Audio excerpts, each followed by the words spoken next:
श्री गणेशाय नमः। श्री जानकी वल्लभो विजयते। श्री रामचरितमानस प्रारंभ करते हैं। जय सिया राम। श्री रामचरितमानस में प्रथम सोपान बालकांड में 5वां खंड प्रारंभ करते हैं। राम कथा कलयुग में सब मनोरथों को पूर्ण करने वाली कामधेनु गो है और सज्जनों के लिए सुंदर संजीवनी जड़ी है। पृथ्वी पर यही अमृत की नदी है। जन्म मरण रूपी भय का नाश करने वाली और भ्रम रूपी मेंढकों को खाने के लिए सर्पिणी है। यह राम कथा असुरों की सेना के समान नरकों का नाश करने वाली है और साधु रूप देवताओं के कुल का हित करने वाली पार्वती दुर्गा है। यह संत समाज रूपी क्षीर समुद्र के लिए लक्ष्मी जी के समान है और संपूर्ण विश्व का भार उठाने में अचल पृथ्वी के समान है। यमदूतों के मुख पर कालेख लगाने के लिए यह जगत में यमुना जी के समान है और जीवों को मुक्ति देने के लिए मानो काशी ही है। यह श्री राम जी को पवित्र तुलसी के समान प्रिय है और तुलसीदास के लिए हुलसी तुलसीदास जी की माता के समान हृदय से हित करने वाली है। यह राम कथा शिव जी को नर्मदा जी के समान प्यारी है। यह सब सिद्धियों की तथा सुख संपत्ति की राशि है। सद्गुण रूपी देवताओं के उत्पन्न और पालन पोषण करने के लिए माता अदिति के समान है। श्री रघुनाथ जी की भक्ति और प्रेम की परम सीमा सी है। तुलसीदास जी कहते हैं कि राम कथा मंदाकिनी नदी है, सुंदर निर्मल चित्रकूट है और सुंदर स्नेह ही वन है जिसमें श्री सीताराम जी विहार करते हैं। श्री रामचंद्र जी का चरित्र सुंदर चिंतामणि है और संतों की सुबुद्धि रूपी स्त्री का सुंदर श्रृंगार है। श्री रामचंद्र जी के गुण समूह है जगत का कल्याण करने वाले और मुक्ति धन धर्म और परम धाम के देने वाले हैं। ज्ञान वैराग्य और योग के लिए सद्गुरु है और संसार रूपी भयंकर रोग का नाश करने के लिए देवताओं के वेद्य अश्विनी कुमार के समान है। ये श्री सीताराम जी के प्रेम के उत्पन्न करने के लिए माता पिता है और संपूर्ण व्रत धर्म और नियमों के बीज है।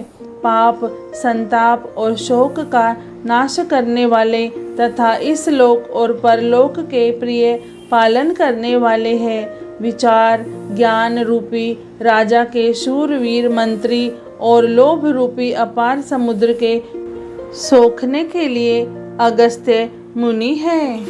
भक्तों के मन रूपी वन में बसने वाले काम क्रोध और कलयुग के पाप रूपी हाथियों के मारने के लिए सिंह के बच्चे हैं। शिव जी के पूज्य और प्रियतम अतिथि है और दरिद्रता रूपी दावानल के बुझाने के लिए कामना पूर्ण करने वाले मेघ है। विषय रूपी सांप का जहर उतारने के लिए मंत्र और महामणि है।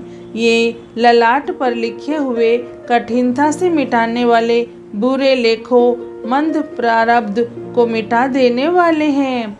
अज्ञान रूपी अंधकार के हरण करने के लिए सूर्य किरणों के समान और सेवक रूपी धान के पालन करने में मेघ के समान है। मनोवांछित वस्तु देने में श्रेष्ठ कल्प वृक्ष के समान है और सेवा करने में हरिहर के समान सुलभ और सुख देने वाले हैं। सुकवि रूपी शरद ऋतु के मन रूपी आकाश को सुशोभित करने के लिए तारागण के समान और श्री राम जी के भक्तों के तो जीवन धन ही है।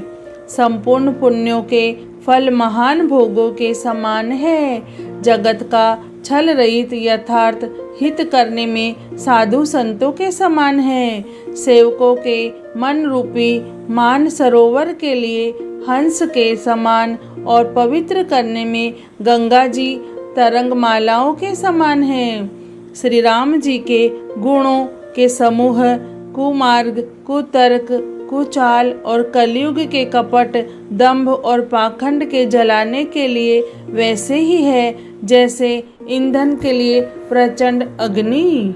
रामचरित्र पूर्णिमा के चंद्रमा की किरणों के समान सभी को सुख देने वाले हैं, परंतु सज्जन रूपी कुमुदनी और चकोर के चित्त के लिए तो विशेष हितकारी और महान लाभदायक है।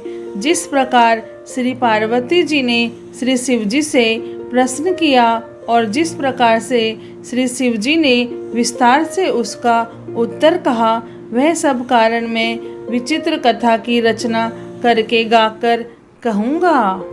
जिसने यह कथा पहले न सुनी हो वह इसे सुनकर आश्चर्य न करे। जो ज्ञानी इस विचित्र कथा को सुनते हैं वे यह जानकर आश्चर्य नहीं करते कि संसार में राम कथा की कोई सीमा नहीं है। राम कथा अनंत है।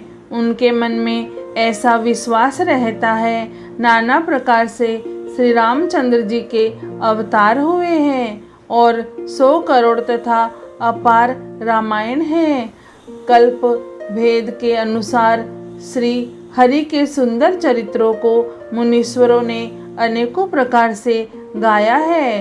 हृदय में ऐसा विचार कर संदेह न कीजिए और आदर सहित प्रेम से इस कथा को सुनिए।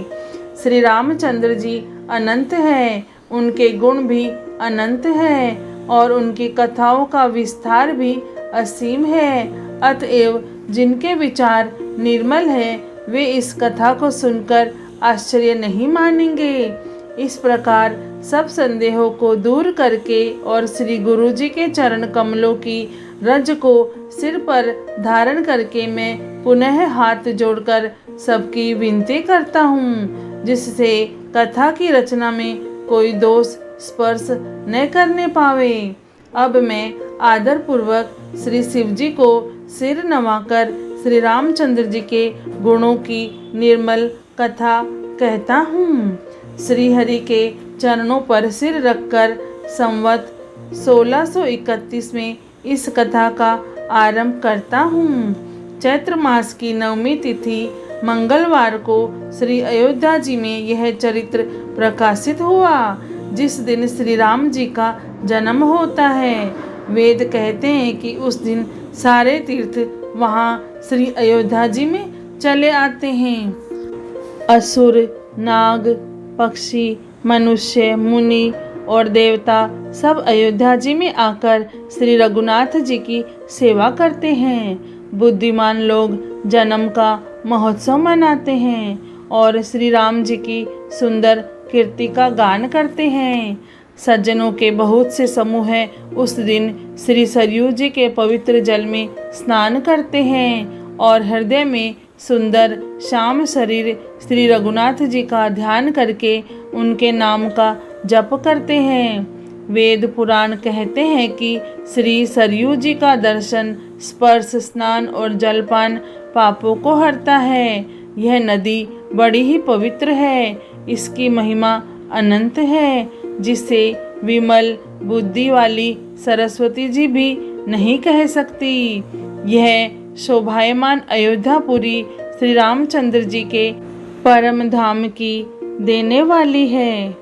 सब लोकों में प्रसिद्ध है और अत्यंत पवित्र है। जगत में अंडज, स्वेदज, उद्दिज और जरायुज 4 खानी प्रकार के अनंत जीव हैं। इनमें से जो कोई भी अयोध्या जी में शरीर छोड़ते हैं वे फिर संसार में नहीं आते। जन्म मृत्यु के चक्र से छूटकर भगवान के परम धाम में निवास करते हैं। इस अयोध्यापुरी को सब प्रकार से मनोहर, सब सिद्धियों की देने वाली और कल्याण की खान समझकर मैंने इस निर्मल कथा का आरंभ किया, जिसके सुनने से काम, मद और दंभ नष्ट हो जाते हैं। इसका नाम रामचरितमानस है, जिसके कानों से सुनते ही शांति मिलती है। मन रूपी हाथी विषय रूपी दावानल में जल रहा है, वह यदि इस रामचरितमानस रूपी सरोवर में आ पड़े तो सुखी हो जाए।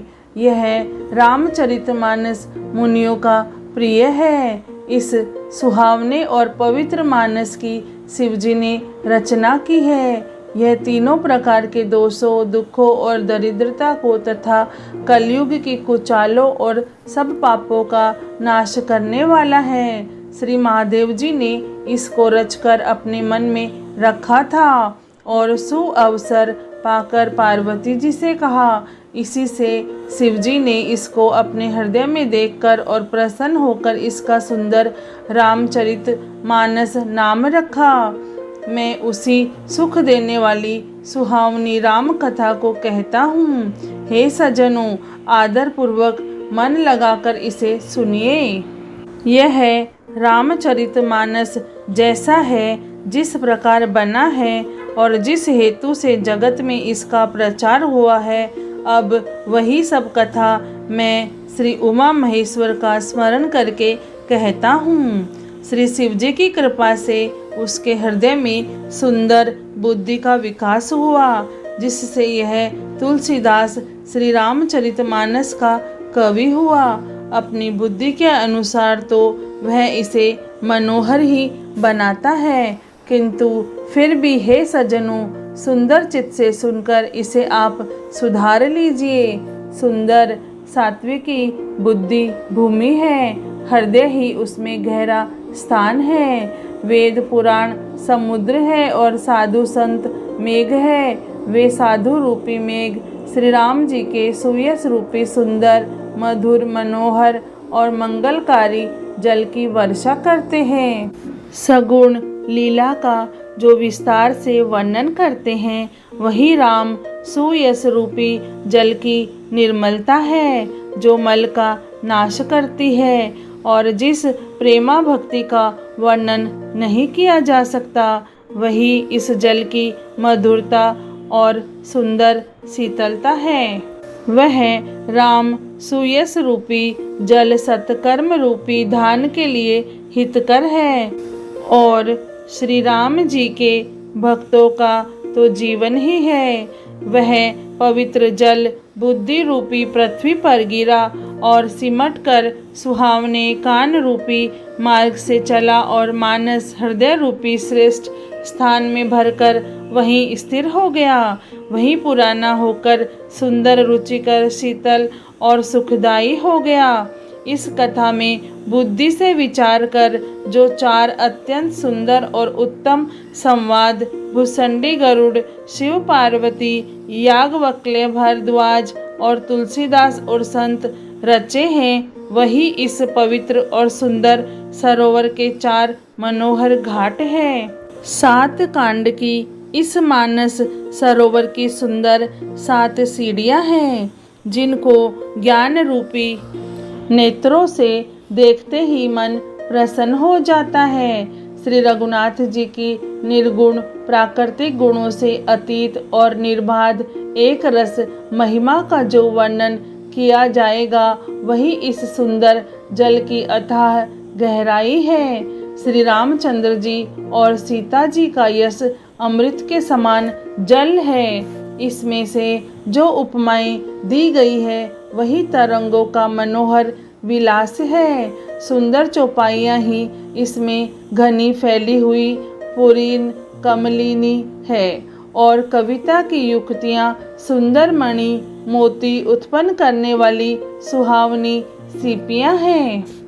जो सुंदर छंद, सोरठे और दोहे हैं, वही इसमें बहुरंगे कमलों के समूह सुशोभित है। अनुपम अर्थ, ऊंचे भाव और सुंदर भाषा ही पराग, पुष्परज, मकरंद, पुष्परस और सुगंध है। सत्कर्मों, पुण्यों के पुंज, भोरों की सुंदर पंक्तियां हैं। ज्ञान, वैराग्य और विचार हंस है। कविता की ध्वनि, वक्रोक्ति, गुण और जाति ही अनेकों प्रकार की मनोहर मछलियां हैं।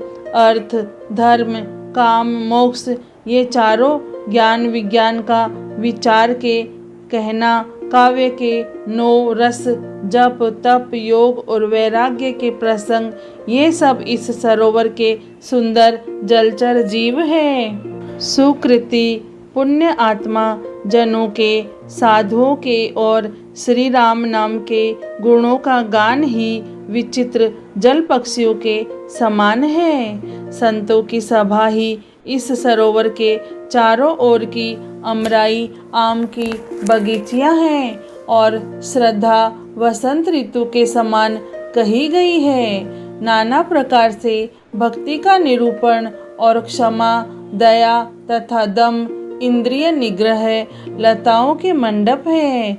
मन का निग्रह यम, अहिंसा, सत्य, अस्तेय, ब्रह्मचर्य और अपरिग्रह नियम, सोच, संतोष, तप, स्वाध्याय और ईश्वर प्रणिधान ही उनके फूल है। ज्ञान फल है और श्री हरि के चरणों में प्रेम ही इस ज्ञान रूपी फल का रस है, ऐसा वेदों ने कहा है। इस रामचरितमानस में और भी जो अनेक प्रसंगों की कथाएं हैं, वे ही इसमें तोते, कोयल आदि रंग बिरंगे पक्षी हैं। कथा में जो रोमांच होता है वही वाटिका, बाग और वन है, और जो सुख होता है वही सुंदर पक्षियों का विहार है। निर्मल मन ही माली है, और जो प्रेम रूपी जल से सुंदर नेत्रों द्वारा उनको सींचता है।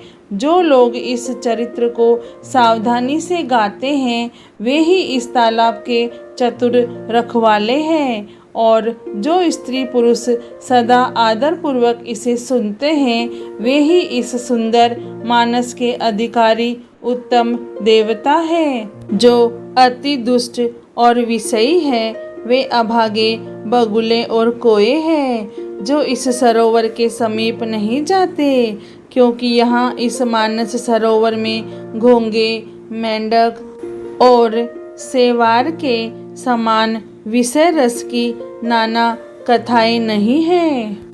इसी कारण बेचारे कोवे और बगुले रूपी विषयी लोग यहाँ आते हुए हृदय में हार मान जाते हैं, क्योंकि इस सरोवर तक आने में कठिनाइयाँ बहुत है। श्री राम जी की कृपा बिना यहाँ नहीं आया जाता। घोर कुसंग ही भयानक बुरा रास्ता है। उन कुसंगियों के वचन ही बाघ, सिंह और सांप हैं। घर के कामकाज और गृहस्थी के भांति भांति के जंजाल ही अत्यंत दुर्गम बड़े बड़े पहाड़ हैं। मोह, मद और मान ही बहुत से बीहड़ वन हैं, और नाना प्रकार के कुतर्क ही भयानक नदियां हैं। जिनके पास श्रद्धा रूपी राह खर्च नहीं है और संतों का साथ नहीं है, और जिनको श्री रघुनाथ जी प्रिय नहीं है, उनके लिए यह मानस अत्यंत ही अगम है। अर्थात श्रद्धा, सत्संग और भगवत प्रेम के बिना कोई इसको नहीं पा सकता। यदि कोई मनुष्य कष्ट उठाकर वहाँ तक पहुँच भी जाए तो वहाँ जाते ही उसे नींद रूपी जूड़ी आ जाती है। हृदय में मूर्खता रूपी बड़ा कड़ा जाड़ा लगने लगता है, जिससे वहाँ जाकर भी वह अभागा स्नान नहीं कर पाता। उससे उस सरोवर में स्नान और उसका जलपान तो किया नहीं जाता, वह अभिमान सहित लौट आता है। फिर यदि कोई उससे वहाँ का हाल पूछने आता है तो वह अपने अभाग्य की बात न कहकर सरोवर की निंदा करके उसे समझाता है। ये सारे विघ्न उसको नहीं व्यापते, बाधा नहीं देते, जिसे श्री रामचंद्र जी सुंदर कृपा की दृष्टि से देखते हैं, वही आदर पूर्वक इस सरोवर में स्नान करता है और महान भयानक त्रिताप से, आध्यात्मिक, आदि देविक, आदि भौतिक तापों से नहीं जलता। जिनके मन में श्री रामचंद्र जी के चरणों में सुंदर प्रेम है, वे इस सरोवर को कभी नहीं छोड़ते। हे भाई, जो इस सरोवर में स्नान करना चाहे वह मन लगाकर सत्संग करे। ऐसे मानस सरोवर को हृदय के नेत्रों से देखकर और उसमें गोता लगाकर कवि की बुद्धि निर्मल हो गई। हृदय में आनंद और उत्साह भर गया और प्रेम तथा आनंद का प्रवाह उमड़ आया। उससे वह सुंदर कविता रूपी नदी बह निकली, जिसमें श्री राम जी का निर्मल यश रूपी जल भरा है। इस कविता रूपिणी नदी का नाम सरयू है, जो संपूर्ण सुंदर मंगलों की जड़ है। लोकमत और वेद मत इसके दो सुंदर किनारे हैं। यह सुंदर मानस सरोवर की कन्या सरयू नदी बड़ी पवित्र है और कलयुग के छोटे बड़े पाप रूपी तिनकों और वृक्षों को जड़ से उखाड़ फेंकने वाली है। श्री रामचरितमानस प्रथम सोपान बाल कांड में 5वां खंड पूर्ण हुआ। जय श्री राम, जय श्री राम, जय सिया राम, जय सिया राम, जय सिया राम।